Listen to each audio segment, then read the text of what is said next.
This is part one of a two-part story about me getting hit in Vietnam and coming home.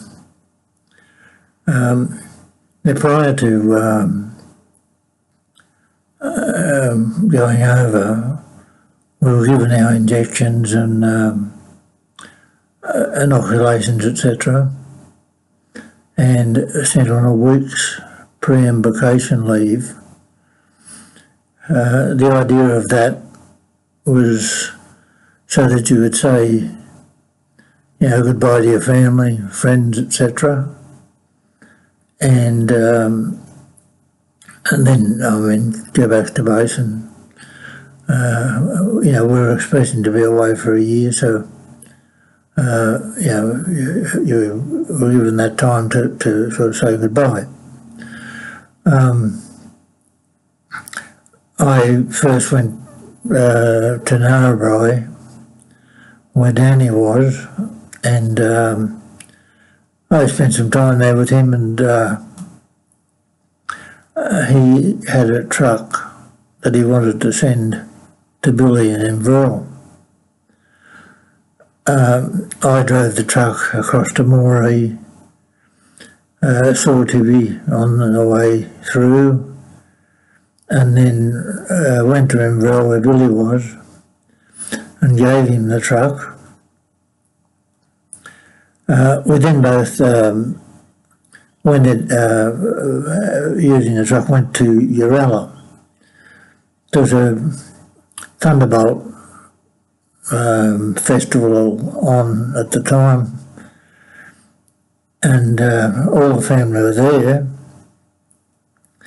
and I got to see everybody.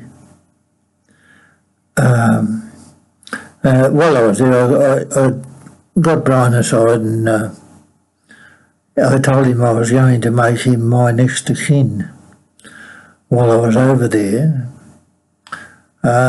Just in case I got hit, wounded or dead or whatever, and he'd be the first one notified.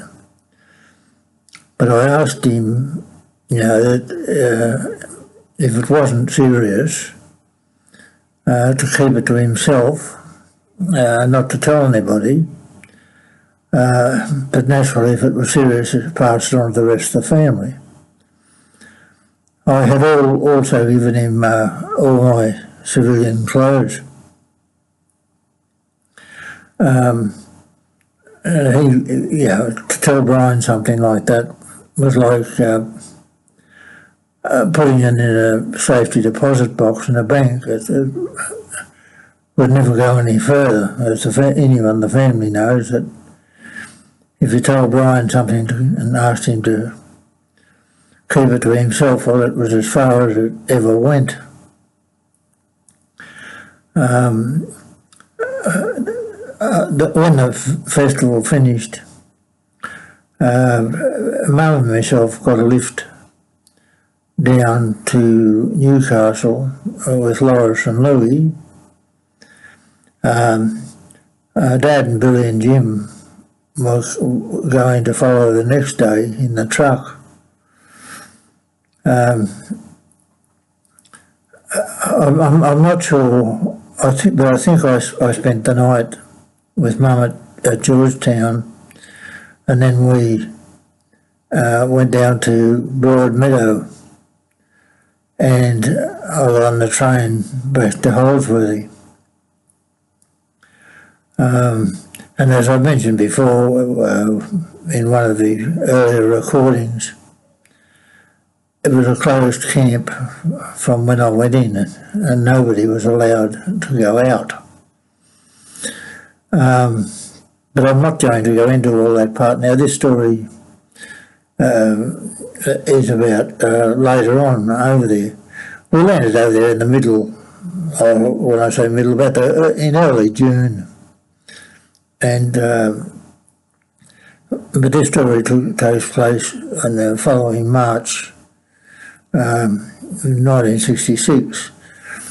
So at the end of February, we went out into an area called Hobo Woods. It was in War Zone D, which was a bad area, a really bad area. And we were doing search and destroy operations, as all our operations were. And on the 5th of March, I know the date, but it was the 5th of March 1966. We're walking through the jungle. There was a lot of gunfire going on, and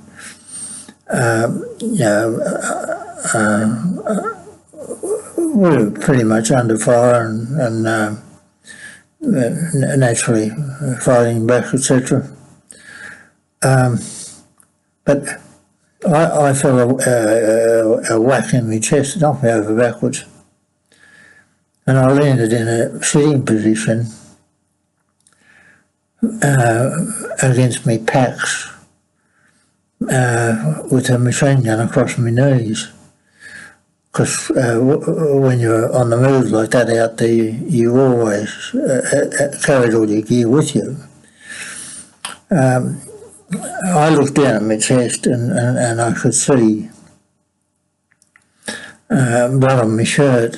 It wasn't gushing out or bleeding fast or spurting or anything, but it was spreading on my shirt. But look, within minutes, maybe seconds, there was a couple of blokes there and they'd pull the pack off and shirt and whatever and put a full dressing around the wound and pulled it down tight, stopped the bleeding. We all carried field dressings with us. I then had one of the medics gave me an injection. It would have been morphine.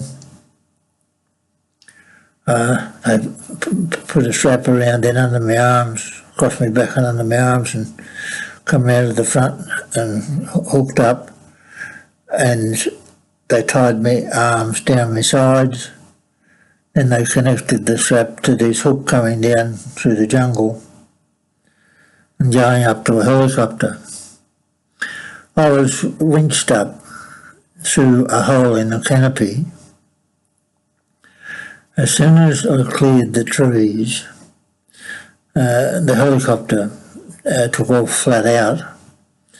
I was told later the reason they do that is that the closer you are to the trees and the faster they travel, the less chance that anyone's got time to take aim or take a shot at you. But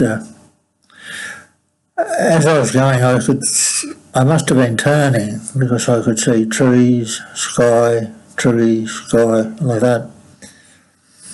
When I got up to the helicopter, the guy working the winch swung me round into the helicopter, reached over and unbuckled everything and checked the dressing.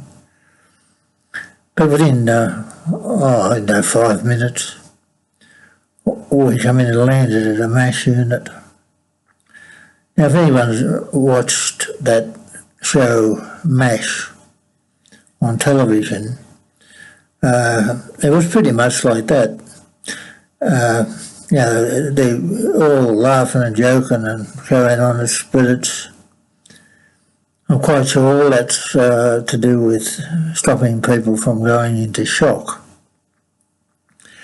I was on an operating table within minutes of landing, and this doctor was feeling around with, I think they're called forceps. It was like a big pair of tweezers. And I felt him bump against something in my chest, and I was right in my brisket. And he pulled it out and washed it, and it was a bullet. It was all mangled, but it had green wood sort of jammed in it. And he said to me then, he said, you were lucky. Also, he said,